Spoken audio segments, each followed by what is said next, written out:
இல்லைம்மா நீ சொல்கிற, ஆனால் இப்படி சொல்கிறது நல்லா இருக்குது, இதெல்லாம் கயிறு இருக்குது, சொந்த பந்தங்களை அரவணைத்து வாழ்கிறதான் ஹதீஸ் இருக்குது, நீ கொடுக்க வேணான்னு சொல்றிய, எப்படி பண்ணி ஆகுது?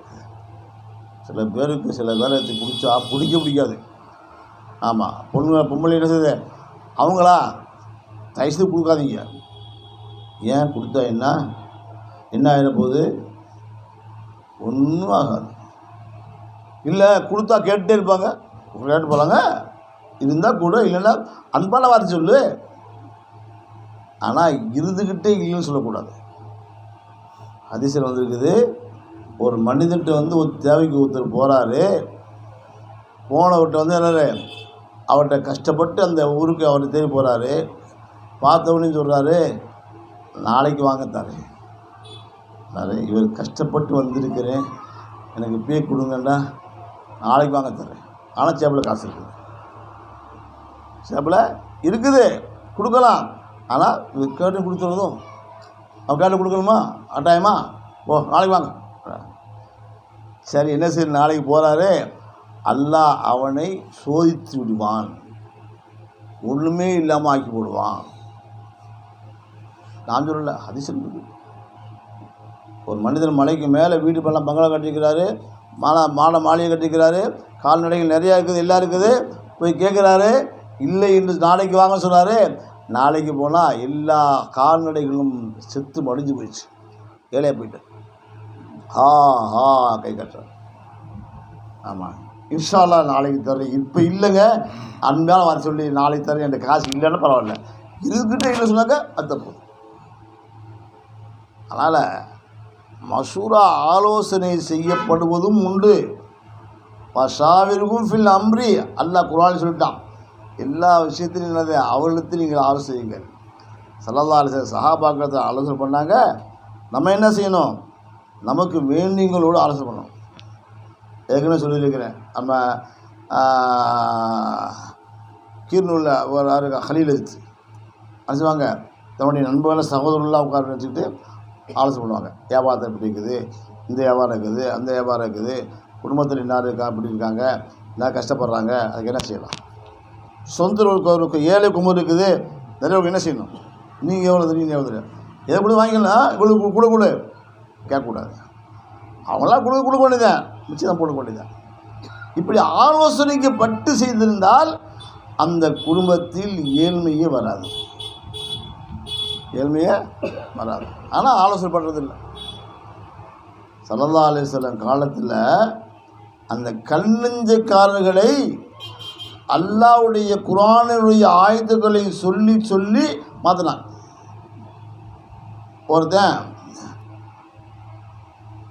லிமாதில் ஒருத்தர் வந்தான். அவன் என்ன ஆண்டாக்க சைத்தா விரட்டுறவன், பேய் ஓட்டுருவேன். அந்த ஊருக்கு வந்தான். அதுலேயும் கேள்விப்பட்டேன், முகமது ஒருத்தருக்கிறாரு, பைத்தியக்காரரு அப்படின்னு சொல்கிறான், எல்லாம் சொல்கிறாங்க. ஆனால் அவன் சொல்கிறான், நான் இன்னும் மிஞ்சி எவனும் இந்த உலகத்தில் கிடையாது, நான் பார்த்தேன்னாக்க என்னன்னு தெரிஞ்சு போயிடுவேன். சரி போட்டு ஸல்லல்லாஹு அலைஹி வஸல்லம் சந்திக்கக்கூடிய வாய்ப்பு கிடச்சி. அப்போ அவன் சொல்கிறான், நான் ஷைத்தா ஓட்டுவதில் கெட்டிக்காரன், எப்பேற்பட்ட பேய் விரட்டிடுவேன், என்னால் எல்லாம் முடியும், முகமதே உனக்கு ஏதாவது இருக்குதா அப்படின்னு கேட்டான். சொல்லதான் இருந்தாங்க, ஒன்றும் சொல்லலை. பெசாவ இன்னல் ஹம்தலில்லாஹ் நஹ்மதுஹு வ நஸ்தஈன், அந்த அது அப்படியே அல்லாஹ்வுடைய புகழை பற்றி பாசாங்க. இதை கேட்டுக்கிட்டே இருந்தவனுக்கு தன் அறியாமல் அப்படியே மாயிலாகி என்ன சொல்கிறாக்க, எத்தனையோ கவிஞருடைய சொல்லையும் கேட்டிருக்கின்றேன், எத்தனையோ சூனியக்கால சொல்லையும் கேட்டிருக்கிறேன், எத்தனையோ பேரை கேட்டிருக்கேன், ஆனால் இந்த மாதிரி ஒரு தெய்வீக சக்தி உள்ள ஒரு ஆவாயத்துகளை எதில் கேட்டதில்லை. கை நீட்டுக்க, நான் இஸ்லாம் ஆகிட்டான். ஏன் சொல்ல வரேன் அப்படின்னாக்க, அல்லாஹ்வுடைய குதிரத்து குர்ஆன் ஆயத்துக்கு முன்னே எதுவும் கிடையாது. உமர் ரலியல்லாஹு தஆலா இருந்தாங்க, கண்ணுஞ்சக்காரங்க, வேகமானவங்க. ஆமாம், அவனே தாங்க தன்னுடைய சகோதரி இஸ்லாம் ஆகிட்டா தெரிஞ்சவொடனே போய் தன்னுடைய சகோதரி ஏதாவது செய்யணும் இல்லை அடிக்கிறது போனாங்க. அங்கே போனதாங்க சகோதரி அடித்தாங்க. அது அந்த மாதிரி சொல்லிச்சு, நான் உங்கள் சகோதரி தான், உங்கள்கிட்ட உள்ள வேகம் ஏன்ட்டு இருக்குது, என்ன வேணும் செய்யுங்க பார்த்துக்கிறேன் அடிங்க. இந்த வேகமாக சொன்ன உடனேயும் தன்னுடைய சகோதரருடைய அந்த பாசம், அந்த உறவுடைய அந்த இரத்தத்துடைய உறவு மேலோங்கி அப்படியே பார்க்குறாங்க. சகோதரருடைய தலையிலிருந்து காயப்பட்டு ரத்தம் வருது. இதை பார்த்துட்டு சொன்னாங்க, ஆமாம் நீ பார்த்துட்டு இருந்த, அதை கொண்டா அப்படின்னு கேட்குறாங்க. உடனே இவங்க சொல்கிறாங்க, நீ சாதாரண மனிதன் கொடுக்க முடியாது, இவங்க போய் குளிச்சுட்டு வா. அந்த அடியன்னு சொல்கிறாங்க. குளிச்சுட்டு வந்து பார்த்தாங்க, இன்னனி அனல்லா அப்படின்னு இந்த ஆயத்தை பார்த்த உடனே அப்படியே மனசு மாறி போச்சு. எல்லாம் மனசை மாற்றிட்டான், ஈமானை கொண்டாங்க. சரி, இப்படி கல்லெஞ்ச காடுகள் எல்லாத்தையுமே இந்த குர்ஆன் ஆயத்து மாற்றும் என்று சொன்னால், சொல்லக்கூடியவங்களுடைய வார்த்தையை கொண்டு தான் அல்லாஹ் வச்சிருக்கிறான். நம்ம இஹ்லாஸோட அல்லாஹ்வுக்கு பயன் சொன்னால் மாட்ட கிடைக்கும். கொஞ்ச நாளைக்கு முன்னாடி ஒரு அஜித் வந்தார். அவர் எப்பேற்பட்டாலே இஸ்லாம் வைக்கிறாராம், எப்பேற்பட்டாலையும் இஸ்லாம் வைக்கிறாராம். அவர் என்னது ஜெயிலில் பிடிச்சி போகிறதுக்காக வேண்டி 2 வந்தாங்க, மோட்டத்தமாக வந்தாங்க. நீ தான் சரியாமல் நினச்சிடலாம்ல, ஆமாம் இஸ்லாம் வைக்கலாம், ஆமாம் உட்கார். அவரை உட்கார வச்சு கூல் பண்ணி அவனுடைய இஸ்லாத்தை பற்றி அவ்வளோ சொல்லி பிரார்த்தி ஒரு இல்லையா அவன் இஸ்லாமாக போயிட்டான். இப்படி ஒரு மாற்றத்தை ஏற்படுத்தக்கூடியது இஸ்லாம் தான். அப்போ எதுவாக இருந்தாலும் நமக்கு ஆலோசனை இருந்தாலும் குர்ஆன் ஆயத்தை முன் வச்சுத்தான் செய்யணும். குர்ஆன் தான் நமக்கு அசல். குர்ஆன்ல எதுவுமே நமக்கு கிடையாது. குர்ஆனை கொண்டு தான் அல்லாஹ் வாழ்க்கை மாற்றத்தை ஏற்படுத்தும், வேறு எதுவும் நமக்கு கிடையாது. இன்றைக்கி நிறைய பேர் குர்ஆனே ஓதுறதே இல்லையே. என்னதான் நம்ம அமல் செஞ்சாலும் சரி, குர்ஆன் ஓதலைன்னாக்கா எல்லாம் வேஸ்ட், எல்லாமே வேஸ்ட். இன்றைக்கி நிறைய பேர் நான் அப்படி சொல்லுவேன் இப்படி சொல்லுவேன், அப்படி இருக்கு இப்படி செய்கிறேன், குர்ஆன் வரையப்பா இல்லை ஓதலை, என்ன அப்புறம் என்ன செஞ்ச என்ன செய்கிறது, ஒன்றும் பிரயோஜனம் இல்லை. ஆனால் இப்படியும் உண்டு, சிலர் இருந்திருக்காங்க, அந்த காலத்தில் இருந்திருக்காங்க. அதற்கு சுஃபியானு சௌரமத்துள்ள காலத்தில் என்னதாங்க அவங்களுக்கு கனவு கொண்டாங்க. என்ன கனவுனாக்க, இந்த ஊர் ஒரு பெண்மணி மௌத்தா போயிட்டா அதை எடுத்து அடக்குங்க அப்படின்னு ஒரு உத்தரவு வருது. அன்பியாக்கள் அவுலியாக்கள் சொல்லக்கூடிய கனவுலாம் உண்மையாக இருக்கும். உடனே பாலில் வச்சு கேட்குறாங்க, யாராவது இந்த ஊரில் மௌத்தா போயிருக்காங்க வாங்கினாங்க, யார் இல்லைன்னா விசாரிக்கிறாங்க. இல்லை இது இருக்குது. ஊருடைய வெளியே கோடிக்கு வெளியே ஒரு குடிசையில் ஒரு பெண்மணி மௌத்தா கிடக்குறாங்க. கேள்விப்பட்டு அங்கே போகிறாங்க. இங்கே போனால் பேசுவாங்க, இம்மா பண்ண பேசுவாங்க, நேரில் கூட்டு போமா இல்லையா, கூட்டு போகிறாங்க. போய் விசாரித்தாக்க அந்த பெண் பைத்தியக்கார பெண்மணி. அப்போ பைத்தியக்கார பெண்மணி அல்லாஹ் என்னை எடுத்து அடக்க வச்சுருக்கா, என்ன காரணம் எனக்கு புரியலையே அப்படின்னுட்டு விசாரிக்கிறாங்க. இந்த பெண்மணி ஏதாவது நல்ல காரியம் இருந்துச்சான்னு கேட்டாங்க. இல்லை அப்படிலாம் ஒன்றும் இல்லை.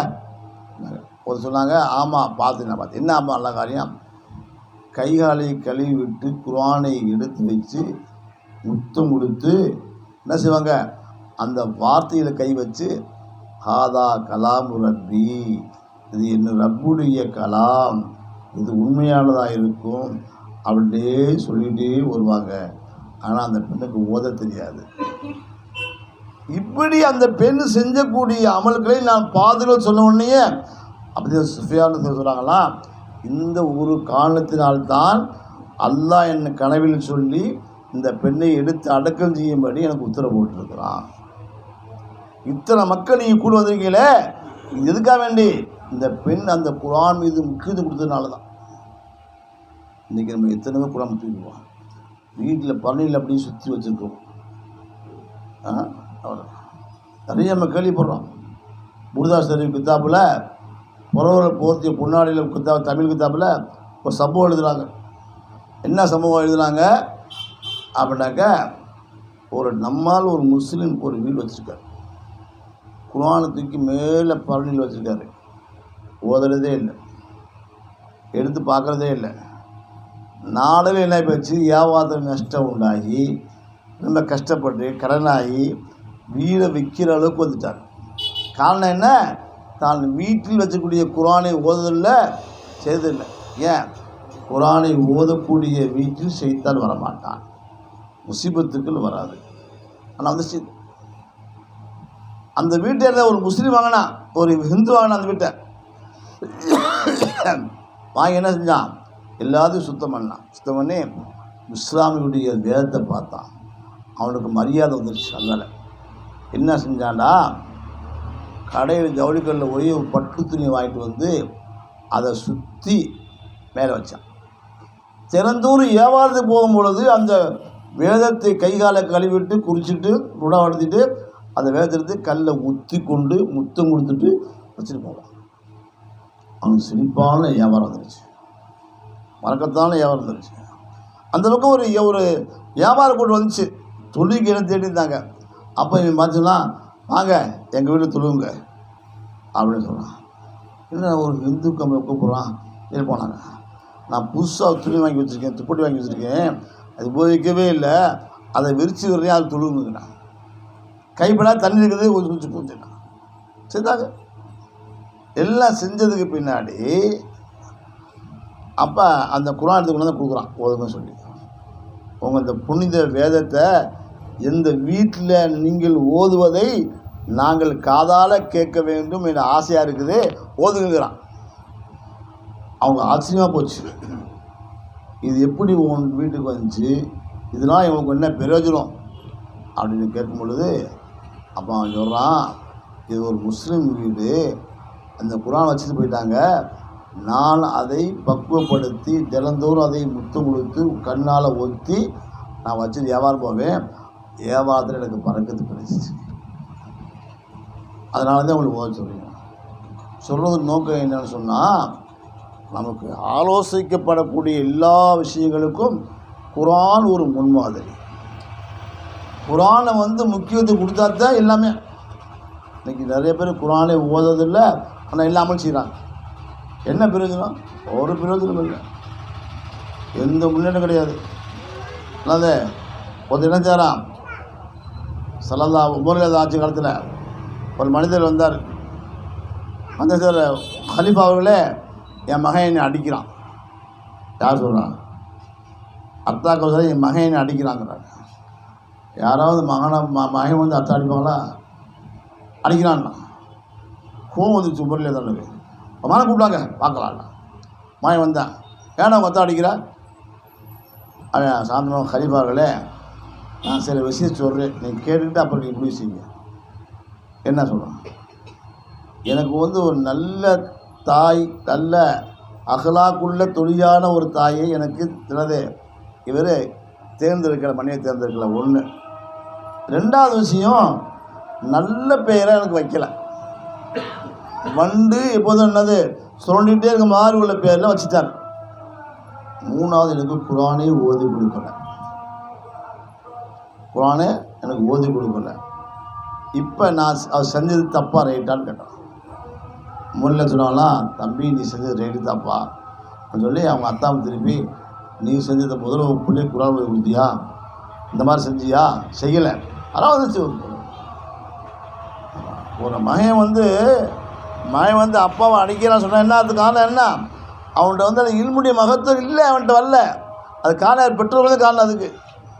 சரி, இப்போ குரான் ஓதலை, நம்ம வந்து பெற்றோரை திட்டு பண்ணாம அத்தாசி எல்லாம் சொத்து சேர்த்து வச்சுருக்கிறாரு, எல்லாம் செஞ்சு வச்சுருக்கிறாரு, குரான் ஓதி கொடுக்கல. இப்போ என்ன செய்வோம்? இப்போ உலக நடப்பில் நம்ம என்ன செய்வோம்? அத்தா திட்டுவோமா?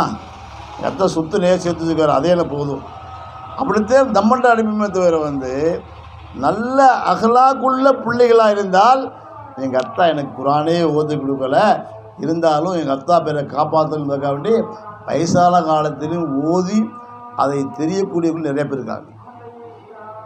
அத்தாவை வந்து நாளைக்கு கேமத்தில் எல்லாம் பிடிக்கக்கூடாது.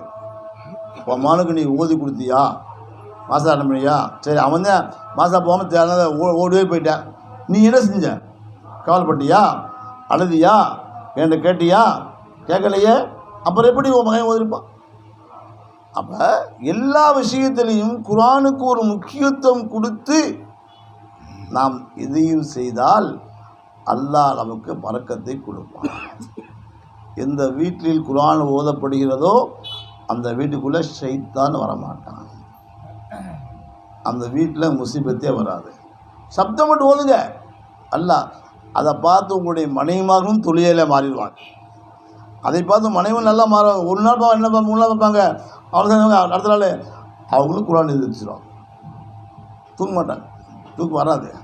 வீட்டுக்காரே இவ்வளோ கஷ்டப்பட்டு ஓதுறாரு, பகல் பூரா ஒழிச்சாரு, நைட்டு உட்காந்து ஓதுறாரு, ஸ்கூலில் ஓதுறாரு, நம்மளும் ஓதுவோம். அப்போ அன்பான வார்த்தை கூட, ஏமா நீ யாசின் ஓதுமானா, சரிங்க வாங்க முடியாது அப்படின்னா அது எப்போ சொல்லுவாங்கனாக்கா நம்ம செய்யாமல் சொன்னாதான். எதையுமே நாம் செஞ்சுட்டு சொல்லணும்னா கேட்பாங்க அவங்க. அதனால் நம்ம என்ன செய்யணும், நம்முடைய விஷயங்கள் நம்ம கூட இருக்கக்கூடியவங்க நல்லவங்களாக இருக்கணும், கஞ்சத்தனம் பிடிக்காதவங்களாக இருக்கணும், உள்ளதை கொண்டு பிறகு எது முடியுமோ அந்த அளவு செய்யணும், தியாகத்தன்மையோடு வாழணும். அதோட நமக்கு மத்தியில் ஆலோசனை செய்யப்படக்கூடிய விஷயமாக இருந்தால் நாம் உலகத்தில் வாழ்வது அல்லாஹ்வுக்கு பிடித்தமான வாழ்க்கையாக இருக்கும்.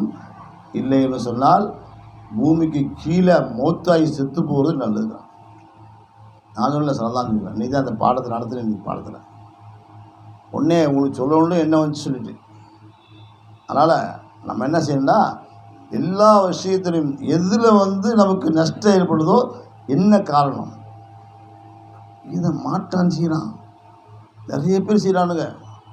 ஆமாம், சேலத்தில் நாடார் செய்கிறான், எல்லாமே செய்கிறானுங்க.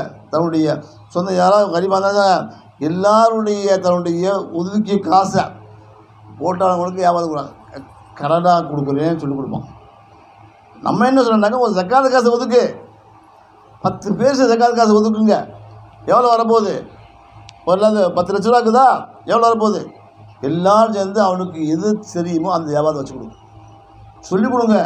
நீ இந்த காசு திருப்பி கொடுத்துடணும்னு சொல்லிக் கொடுங்க. அவன் முயற்சி பண்ணுறான், முடியலை, இதாகனா நமக்கு கண் கூட தெரியுது அப்படின்னா மன்னிச்சு விட்டுடணும். ஓடு நசுக்கூடாது. அப்படியே நசுக்காமல் அவனை விட்டுட்டாங்க, அவன் உணர்வான் நம்ம தப்பு செஞ்சிட்டோம். அப்போ சொன்னாங்க, சரிப்பா செஞ்சுட்ட, இன்னொரு காசு தர்றேன், சரி அந்த காசு சேர்த்து கொடுத்துருவியா. அப்போ அவனுக்கு உணர்வு வரும், கவலை வரும், நல்லா செய்யணும் ஆசை வரும். அவன் செய்வான், இப்போ உஷாராக செய்வான், யாரும் செய்வான், பழக்கத்தை ஏற்படுத்திடுவாங்க. ஆனால் என்னது தொழுகணும், ஆனால் இது குர்ஆன் ஓதணும். இதெல்லாம் நம்ம நிபந்தனை போட்டு செஞ்சோம்னு சொன்னால் ஒரு மாற்றத்தை அல்லா கொடுப்பான். அல்லாஹ் நம்மளே கபூல் செய்வானாக, அல்லாஹ் நம்மளே ஏற்றுக்கொள்வானாக. குர்ஆனுக்கு முக்கியத்துவம் கொடுத்து எல்லா விஷயம்